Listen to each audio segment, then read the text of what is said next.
অনিয়ম, দুর্নীতি, লোক ঠকানো, মিথ্যাচারের যে সাগরে ডুবে আছে দেশ, তা কি হঠাৎ করে হওয়া কোনো অধঃপতন? বাংলাতে প্রায় ২০০ বছর রাজত্ব করা ব্রিটিশ ইস্ট ইন্ডিয়া কোম্পানির কর্মকর্তারা আজ থেকে প্রায় ২৫০ বছর আগে বাঙালির চরিত্র সম্পর্কে যে গোপন প্রতিবেদন পাঠিয়েছিলেন, তা থেকে বলা যায় এগুলোই আসলে বাঙালির মজ্জাগত অভ্যাস। এসব প্রতিবেদন অনুযায়ী বাংলায় যথার্থ সৎ এবং সত্যবাদী মানুষের অস্তিত্ব বিরল। সর্বত্র জুড়ে আছে অবিশ্বাস। উভয় পক্ষই বিশ্বাস ভঙ্গ করতে পারে এমন আশঙ্কা নিয়ে সব চুক্তি বা দলিল করা হয়। জনসাধারণের মধ্যে দেশপ্রেমের বালাই নেই। ব্রিটিশ ভারতের গভর্নর জেনারেল এবং রাজস্ব বিশেষজ্ঞ স্যার জন শোর ১৭৮৪ সালে তার প্রতিবেদনে লেখেন, বাঙালিরা ভীরু এবং দাস সুলভ, তবে অধস্তনের প্রতি আবার ব্যাপক চোটপাট নেয়। ব্যক্তি হিসেবে মানসম্মান বোধ কম, জাতি হিসেবে এদের মধ্যে জনকল্যাণমূলক মনোভাব একেবারে নেই। যেখানে মিথ্যা কথা বললে কিছু সুবিধা হতে পারে, সেখানে অনর্গল মিথ্যা বলতে এদের একটুও বাধে না। যেখানে শাস্তির ভয় নেই, সেখানে মনিবের কথাও শুনতে গড়িমসি করে। জন শোর আরও লেখেন, বাঙালি মনে করে চালাকি এবং কূটকৌশলী জ্ঞানের পরিচায়ক, লোক ঠকানো এবং ফাঁকি দেওয়াও গুণ।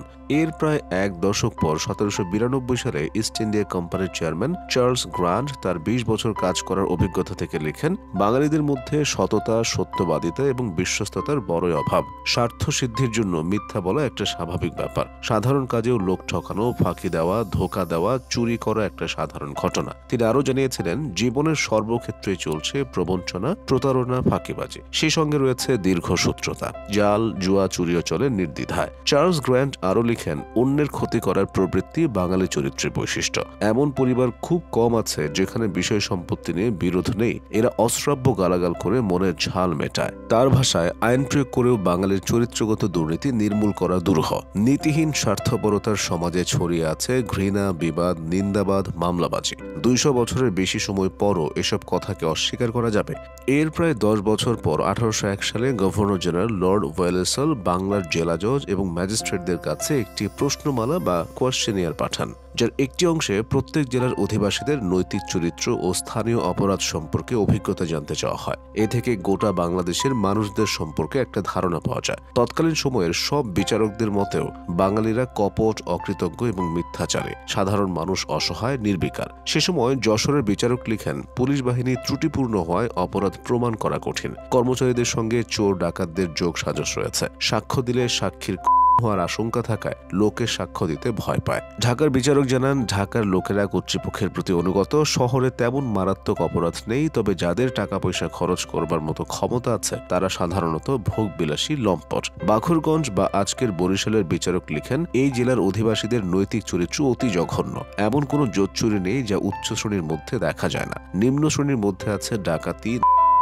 শাস্তির ভয় এদেরকে সংযত করতে পারে। নীতি শিক্ষা বা আদর্শ এদের কখনোই সৎ পথে চালিত করতে পারবে না। ত্রিপুরা বা আজকের কুমিল্লার বিচারকের মতামত, এখানকার অধিবাসীদের নৈতিক চরিত্র অতি শোচনীয়। রাজশাহীর বিচারকের মতে, যুবক থেকে বৃদ্ধ প্রায় সবার মধ্যেই ছল চাতুরির প্রবণতা লক্ষ্য করা যায়। এই দোষ সংশোধন করা কঠিন। জামালপুরের বিচারক বলেছিলেন, বাল্যকালে নীতি শিক্ষার কোনো ব্যবস্থা নেই, ভোগাশক্তি সংযমের শিক্ষাও দেওয়া হয় না। এটাই অপরাধ প্রবণতার কারণ। আরেক চিঠিতে তিনি লিখেন, নৈতিক কর্তব্য সম্পর্কে এদের কোনো ধারণাই নেই। সাধারণ লোকেরা ছল চাতুরি করে চলে। এরা অলস ও ইন্দ্রিয় পরায়ণ, নৃশংস অথচ কাপুরুষ, উদ্ধত আবার হীনমন্য। রংপুরের বিচারক লিখেন, এখানকার লোকেরা বেশিরভাগই অত্যন্ত অলস, অজ্ঞ এবং কুসংস্কারাচ্ছন্ন। অনেক সময় প্রতিহিংসা পরায়ণ, স্বার্থপর, মিথ্যাচারী ও নির্লজ্জ। জালিয়াতি ও ফাঁকিবাজিকে এরা খুব বাহবার কাজ বলে মনে করে। এ কারণে পরিবারেও একে অপরকে বিশ্বাস করতে পারে না। আজও বুদ্ধিজীবী শ্রেণী, বিচারক, আইনজ্ঞ, চিকিৎসক, প্রকৌশলী, শিক্ষক বা ব্যবসায়ী সব জায়গায় একই চিত্র। যেন এক ধরনের সামঞ্জস্যহীন প্রতিযোগিতা চলছে। কে কাকে ডিঙিয়ে যেতে পারে, নিয়ম কানুনের বালাই নেই। সে সময় সমাজ হিন্দু ও মুসলিম দুই ভাগে বিভক্ত ছিল। কয়েকশো বছর শাসন করেছে মুসলিম শাসকরা। হিন্দুদের সম্পর্কে প্রতিবেদনে বলা হয়, এরা ডাহা, মিথ্যা বলতে পারে, চাকরের মতো তোষামত করতে পারে। শিক্ষা কেবল তাদের নিজ ভাষা পরিচয়ের মধ্যেই সীমাবদ্ধ।